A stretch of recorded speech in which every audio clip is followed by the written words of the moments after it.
இந்த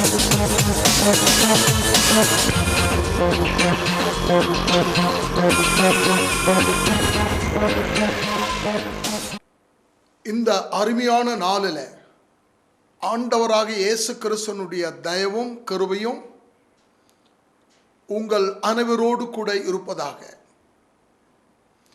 இந்த லைவ் டிவியின் வழியில் இயேசு கிறிஸ்துவினுடைய பிறப்பை குறித்து ஆமென் எல்லா சபைகளிலுமே எல்லா இடங்களிலுமே உலகமே கொண்டாடி கொண்டு இருக்கிற நினைவு கூர்ந்து கொண்டு இருக்கிறதான் இந்த நாட்களிலும் கூட அந்த காலத்துக்கு ஏற்ற செய்தியை கர்த்தருடைய தாசர்கள் பிரசங்கித்து இருக்கிறார்கள். அவ்வண்ணமாகவே இந்த நாளுக்குரிய ஒரு செய்தியை ஆமென் ஆண்டவருடைய நாமம் மகிமைக்காக கொண்டு வரலாம். ஆமென்.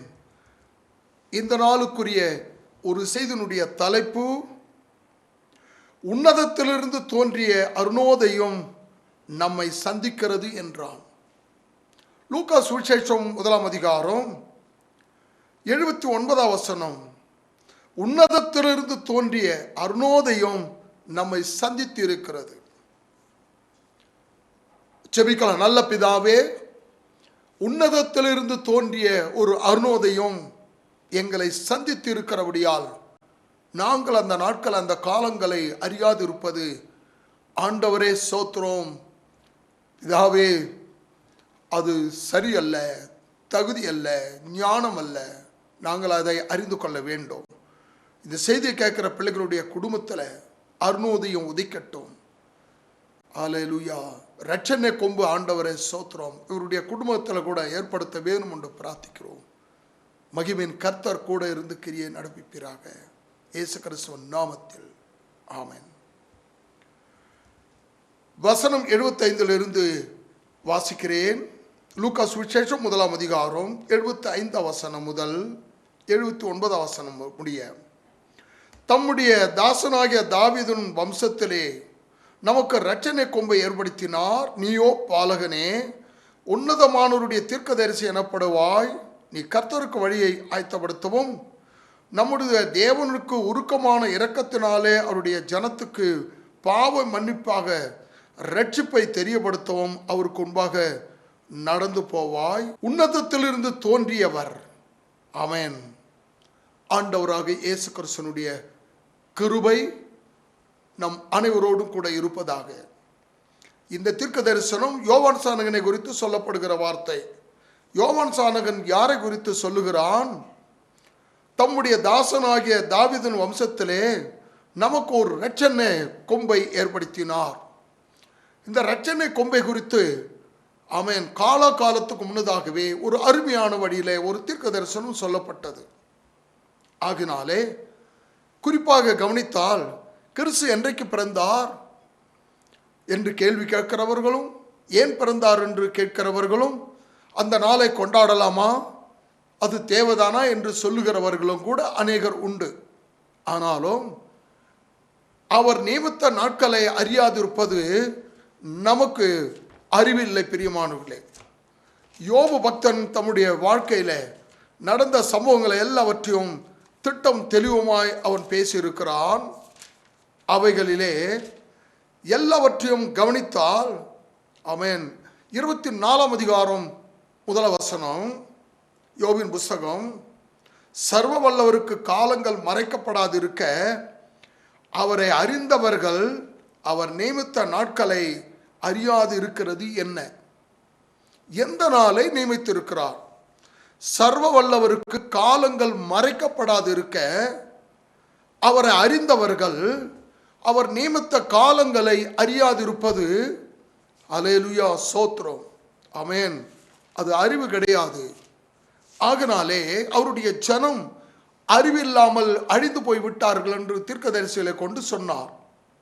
லூக்கா சுவிசேஷம் 19 அதிகாரத்துக்கு வந்தால் வசனம் 42 தேவன் இயேசு கிறிஸ்து மாமிசத்தில் வந்த நாட்களிலே அவரை அறியாது இருக்கும் பொழுது அவர்களோடு பேசின வார்த்தை அது. 42 வசனம்.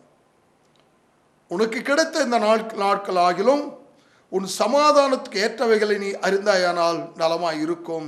இப்பொழுதோ அவைகள் உன் கண்களுக்கு மறைக்கப்பட்டு இருக்கிறது.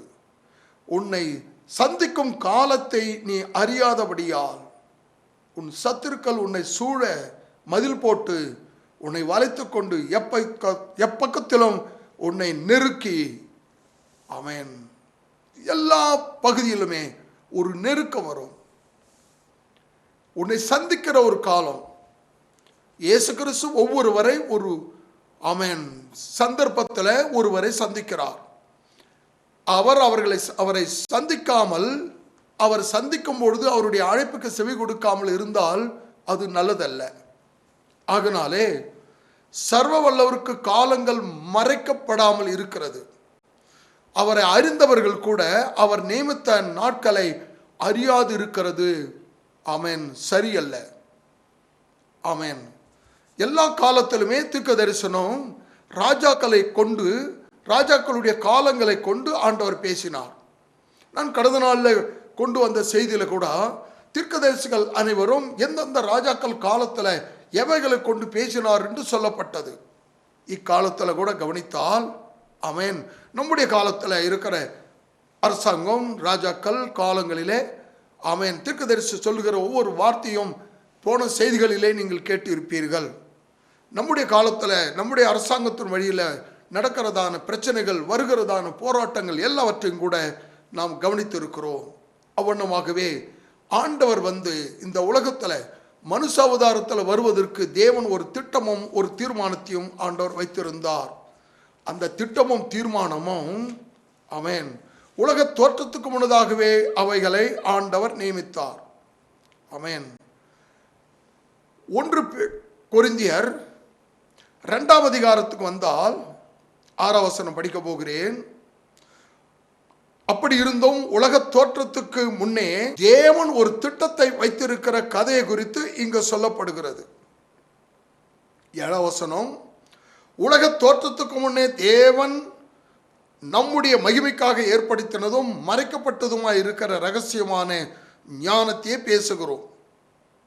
ஆகினாலே இது எப்பொழுது உலக தோற்றத்துக்கு முன்னதாகவே அவர் ஒரு தீர்மானத்தை ஆண்டவர் கொண்டு வந்தார். அந்த தீர்மானம் என்னவென்றால், காலம் நிறைவேறின பொழுது இஸ்ரவேலிடத்தில் தோன்றுவதே அந்த திட்டத்தினுடைய நோக்கம். இதை கலாத்திற்கு எழுதும் பொழுது 4ஆம் அதிகாரத்திலே அவர் குறிப்பிட்டு காண்பிக்கிறார். 4ஆம் அதிகாரம் 5ஆம் வசனம், காலம் நிறைவேறின பொழுது இஸ்ரவேலிடத்திலே பிறந்தவரும் நியாய பிரமாணத்துக்கு கீழானவருமாகிய தம்முடைய குமாரனை தேவன் அனுப்பினார். காலம் நிறைவேறின பொழுது, ஒரு காலத்தை அவர் குறிப்பிட்டார். அந்த காலம் நிறைவேறின பொழுது அவர் இந்த உலகத்தில் மாமிசத்தில் தம்மை தாமே வெறுமையாக்கி அடிமையின் ரூபம் எடுத்து வர வேணும் என்ற ஒரு திட்டம். ஆகையால் தீர்க்க தரிசனம் சொன்ன தீர்க்கதரிசிகள் அனைவரும் அந்த காலம் எப்பேற்பட்ட காலம் என்பதை அவர்கள் கருத்தாய் அறிந்து பரிசோதனை பண்ணி அவர்கள் அந்த செய்தியை அவர்கள் பிரசங்கித்தார்கள். பேதுரு தம்முடைய நிருபத்தில் கொண்டு வந்து காண்பிக்கும் பொழுது 1ஆம் அதிகாரம் இதை குறித்து அவர் பேசுகிறார். 9ஆம் வசனம் முதல் 12ஆம் வசனம் முடிய கவனிக்கலாம். ஆனாலும் தங்களிலுள்ள கிறிஸ்துவின் ஆவியானவர் என்று 11ஆம் வசனத்தில் சுட்டி காண்பிக்கிறார். அவர்களுக்குள்ள இருந்த ஒரு கிறிஸ்துவின் ஆவிதான் 12ஆம் வசனம், தங்கள் நிமித்தமல்ல நமது நிமித்தமே இவைகளை தெரியப்படுத்தினார்கள். ஆகினாலே அவர்களுக்காக அல்ல, இப்பொழுது முடிவு காலத்தில் இருக்கிற நமக்காகவே அவைகளை தெரியப்படுத்தினார். தங்களிலுள்ள கிறிஸ்துவின் ஆவியானவர் கிறிஸ்துக்குண்டாகின பாடுகளையும் அவைகளுக்கு பின்வரும் மகிமைகளையும் முன்னறித்த பொழுது இன்ன காலத்தை குறித்தார் என்பதும் அந்த காலத்தினுடைய விசேஷம் இன்னது என்பதையும் அவர்கள் கருத்தாய் ஆராய்ந்து பரிசோதித்தார்கள். அந்த காலம். ஆகினாலே இப்பொழுது நாம் கவனிக்க வேண்டிய வார்த்தைகளை அவன் சற்று நிதானமாய் கவனித்து கேட்போம்.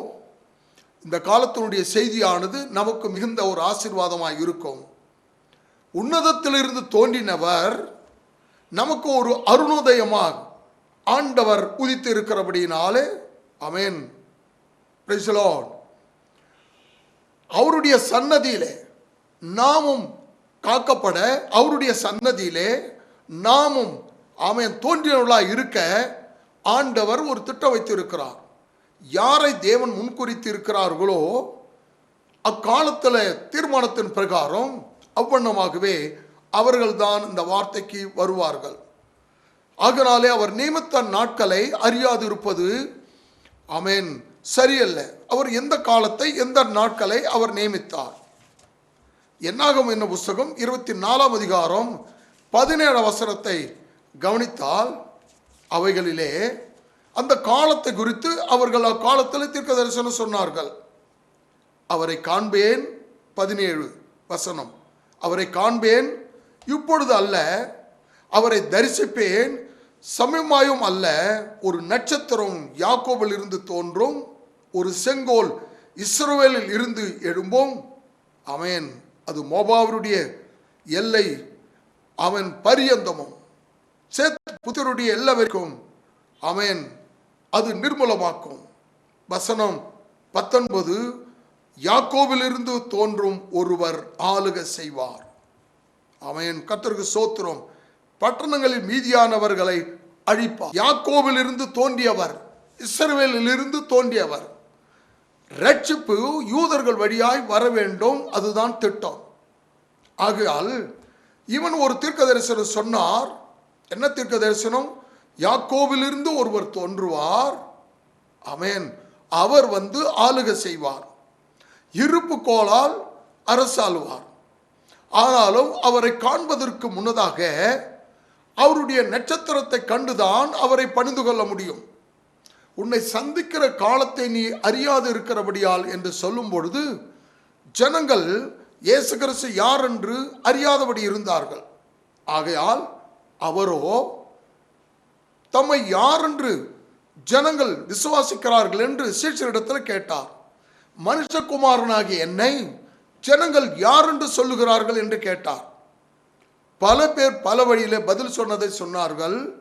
நீங்கள் என்னை யார் என்று நினைக்கிறீர்கள், நீங்கள் என்னை யார் என்று நீங்கள் சொல்லுகிறீர்கள் என்று இயேசு கிறிஸ்து தம்முடைய சீஷரிடத்தில் கேட்டார். அது மத்தேயு 16ஆம் அதிகாரத்தில் சொல்லப்படுகிற வார்த்தை. ஆமென். ஆண்டவருக்கு மகிமை. இந்த வார்த்தையை குறித்து அவரோடு பேசும்பொழுது பிலிப்பி செசரியா பட்டணத்தினுடைய திசைகளிலே அவர் பிரசங்கிக்கும் பொழுது இந்த வார்த்தையை குறித்து சொன்னார். ஜனங்கள் அவரை யார் என்று நினைக்கிறார்கள் என்று கேள்வி கேட்கும் பொழுது பல வழியிலே வந்த பதிலை சொன்னார்கள். நீங்கள் என்னை யார் என்று சொல்லுகிறீர்கள் என்று கேட்கும் பொழுது பேதுருக்கு மாத்திரம் அந்த வெளிப்பாடு கிடைச்சது. அவரை அறிந்து கொள்ள வேண்டும்.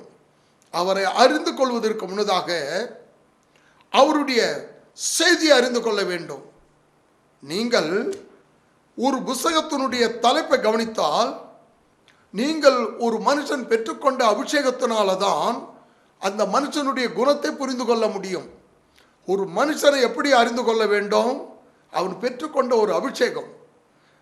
கிறிஸ்துவை நாங்கள் மாமிசத்தில் பார்த்து இருந்தாலும் இனி நாங்கள் அவரை மாமிசத்தில் அறியோம்.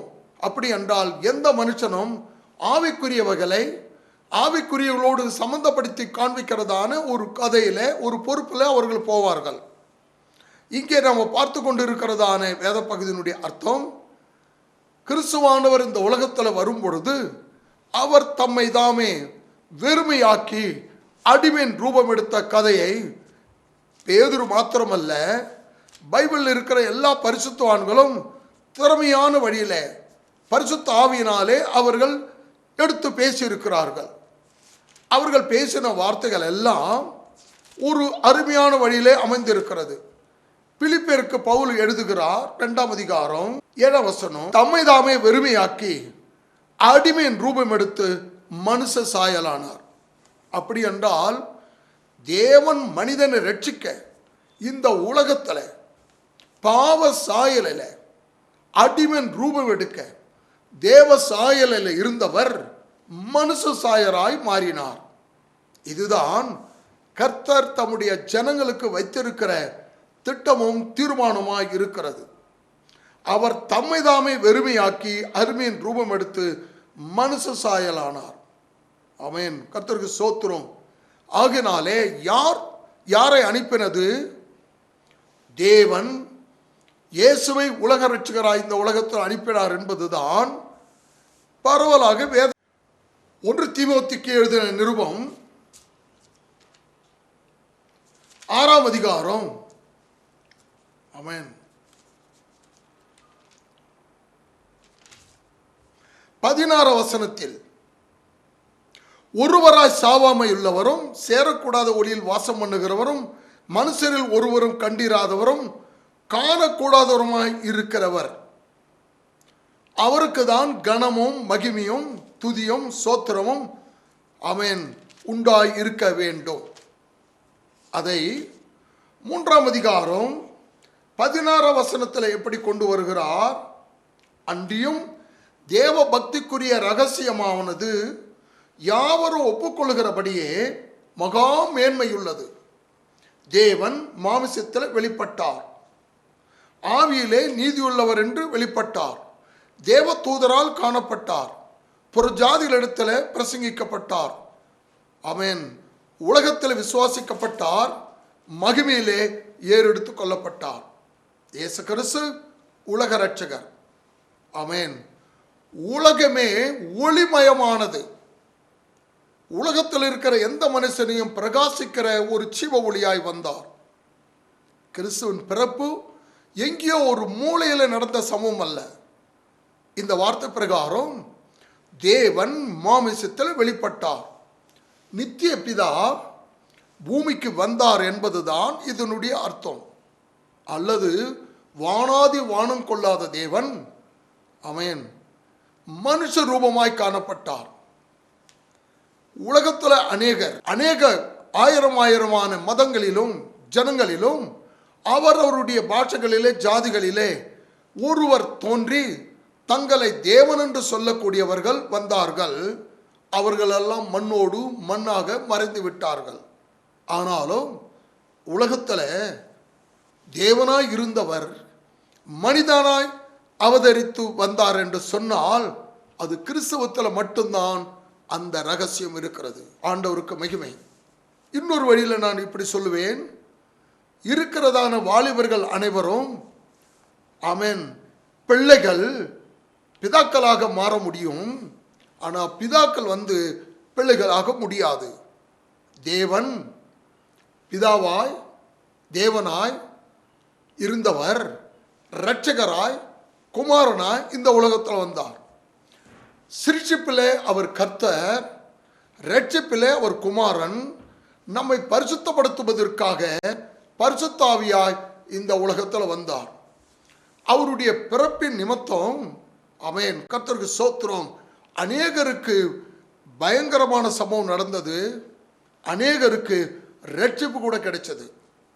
யோவான் சானகனுடைய பிறப்பின் நிமித்தம் அவருடைய பெற்றவர்களுக்கு மிகுந்த சந்தோஷம் உண்டானது.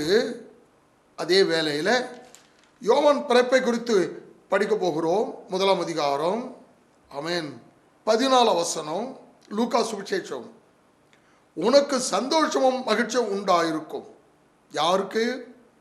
பெற்றவர்களுக்கு. வயதான காலத்தில், ஆமென், அநேக வருஷம் வயதான வழியில் இருந்து பிள்ளை இல்லாதபடி மலடியாக இருந்த எலிசபெத்தை கர்த்தர் நினைத்தார்.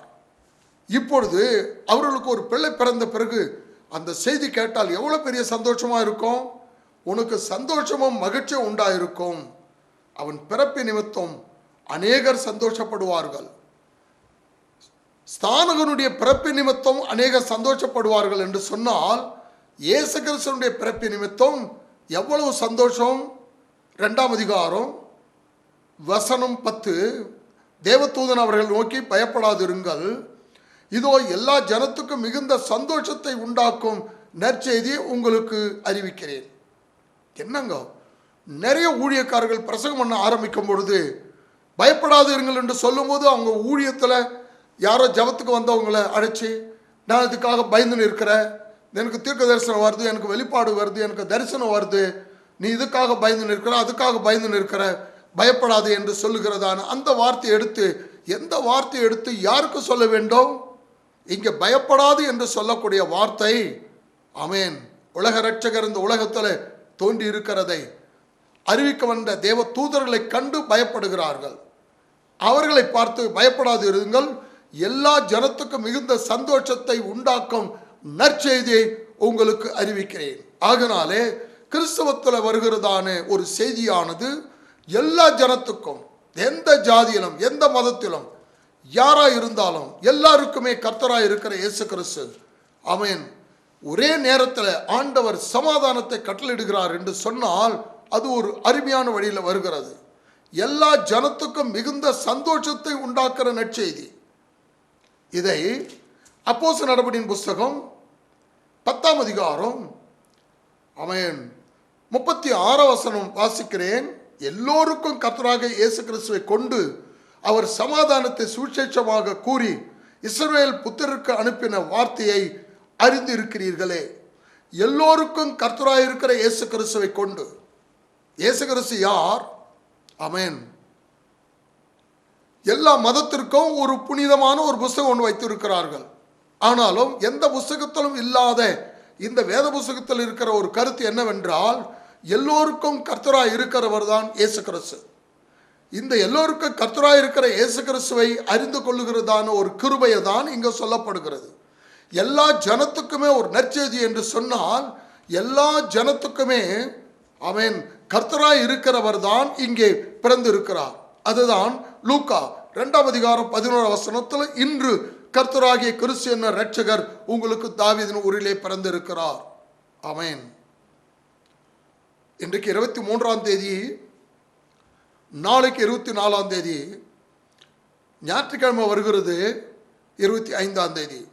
கிறிஸ்தவனுடைய பிறப்பில் நாளை மட்டும்தான் நாம் நினைக்கிறோம், அல்லது தேதியை மட்டும்தான் நினைக்கிறோம்.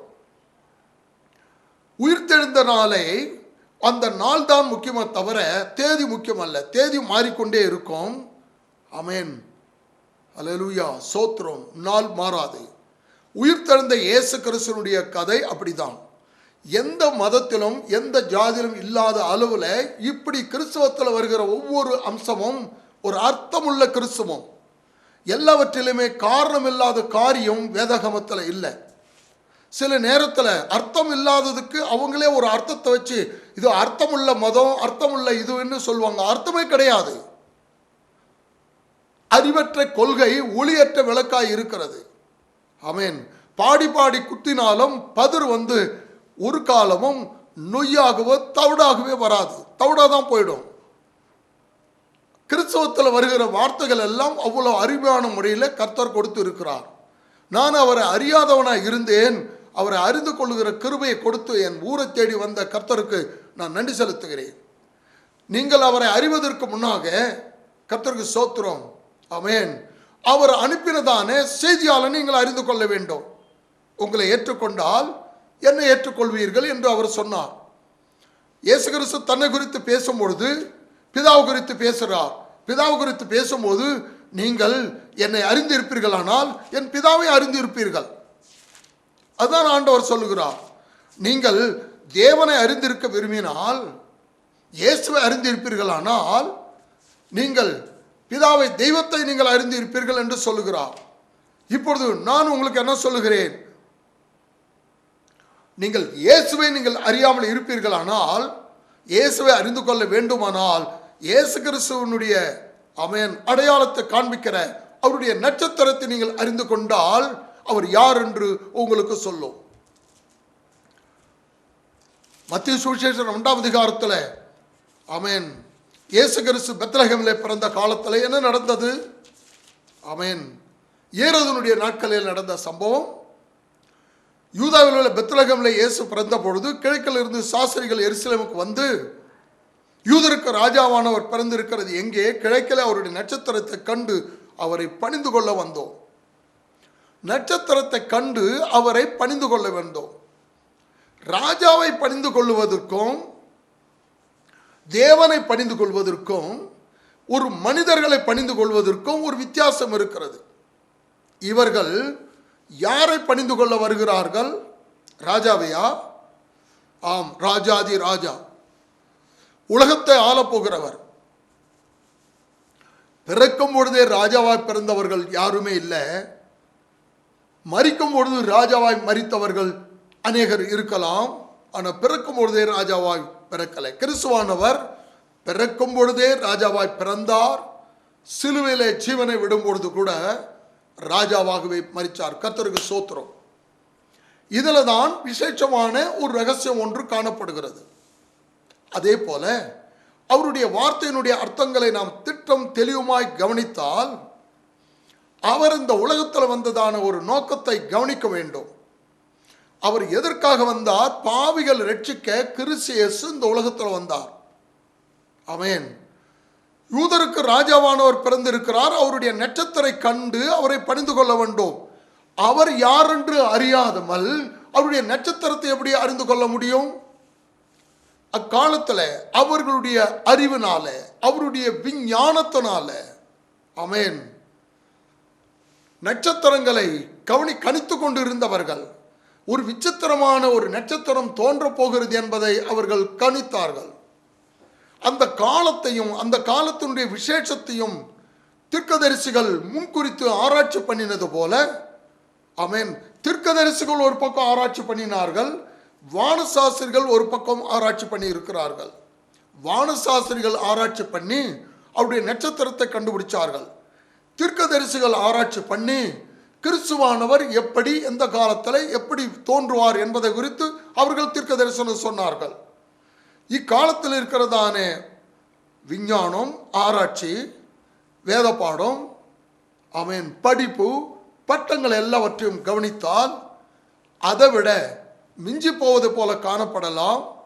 ஆனாலும் இறைவனை வணங்கா கல்வி ஒரு கல்வி கிடையாது என்று திருவள்ளுவர் சொல்கிறது போல, உண்மையான தெய்வம் யார் என்று அறியாதபடி அவருடைய வரிசை வழியில் அவருடைய சரித்திரங்களை விஞ்ஞான ரீதி பிரகாரம் கவனித்தாலும், படிப்பு பிரகாரம் கவனித்தாலும், அறிவு பிரகாரம் கவனித்தாலும், எந்த வழியில் கவனித்தாலும் இயேசு கிறிஸ்து மாத்திரம்தான் எல்லாவற்றிலும் உண்மையும் நேர்மையுமானவாய் தெய்வமாய் இருப்பவருக்கு சமமானது. கர்த்தருக்கு ஸ்தோத்திரம்.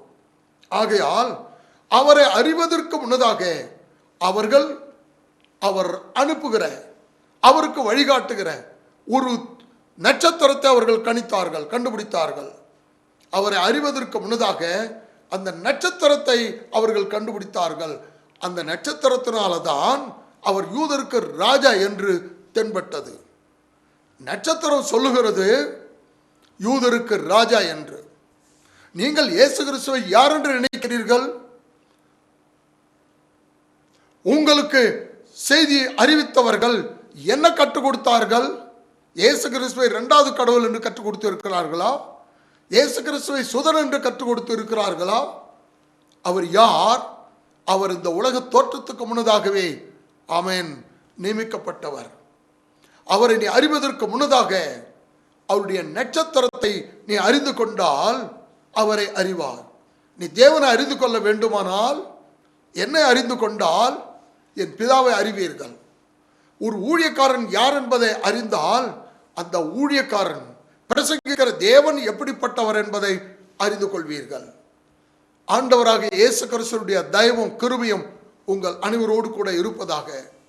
இந்த வருஷத்தினுடைய கிறிஸ்துமஸினுடைய நாள் உங்களுக்கு ஒரு சிறப்பான முறையில் ஒரு ஆசீர்வாதமாக இருக்கட்டும். அந்த நாளை நீங்கள் உபயோகப்படுத்துங்கள். உங்கள் ஆலயங்களிலே தேவனை மகிமைப்படுத்துங்கள். அநேக கிறிஸ்தவர்கள் அப்படிப்பட்ட நாட்களிலே ஆலயத்துக்கு போவது கிடையாது. அது சரியில்லை. பிரியமானவர்களே, கர்த்தருக்கு ஸ்தோத்திரம். உனக்கு கிடைக்கப்பட்ட இந்த அருமையான நாளில் உன் ரட்சிப்பை நீ அறிந்து கொண்டால் நலமாய் இருக்கும். எல்லா மகிமையும் கனமும் துதியும் ஸ்தோத்திரமும் அவர் ஒருவருக்கே உண்டாயிருப்பதாக. ஆமென். நான் உங்களுக்காக ஜெபம் பண்றேன். இரக்கமுள்ள நல்ல பிதாவே, அன்பின் இரட்சகரே, நேற்றும் இன்றும் என்றும் மாறாதவரே, இருக்கிறவராகவே இருக்கிறேன் என்று மோசையோடு சொன்ன தேவன், முப்பிதாக்களோடு பேசின அந்த அற்புதமான செயலை நினைத்து நாங்கள் நன்றி செலுத்துகிறோம். இந்த நாளிலே ஆண்டவரே, உம்முடைய பிறப்பின் நற்செய்தியை உலகம் முழுவதும் பிரசித்தப்படுத்திக் கொண்டிருக்கிற காலத்தில் என் தேவனுடைய தயவும் என் தேவனுடைய கிருபையும் ஆண்டவரே ஜனங்கள் மத்தியிலே பிரதிபலிக்க, ஆண்டவரை உலக ரட்சகர் இந்த உலகத்தில் வந்தீர் என்பதை அறிவிக்க, ஆண்டவரை அணுகிருக்க வருஷத்தை பிரசித்தப்படுத்த தேவன் இந்த உலகத்தில் மாமிசத்தில் நீ தோன்றினபடியால் உம்மை நாங்கள் போற்றுகிறோம், புகழுகிறோம். இந்த அருமையான நாளிலே கேட்கிற செய்தியானது பிள்ளைகளுடைய மனதில் ஆண்டவரை பதியட்டும். இயேசுவை அறியாதவர்களும் அறிந்து கொள்ளட்டும்.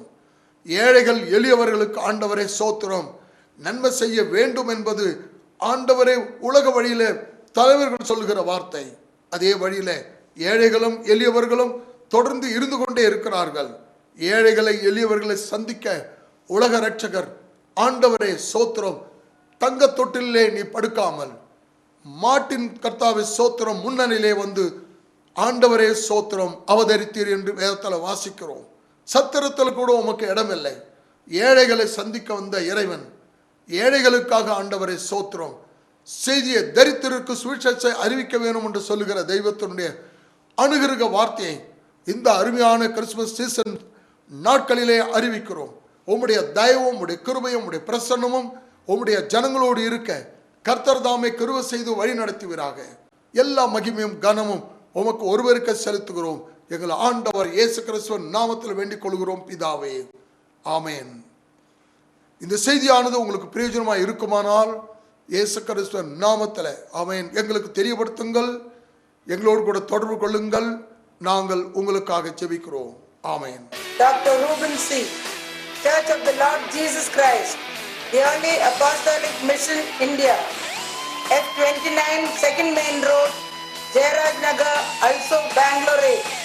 Telephone number 255-64766 and 255-62436.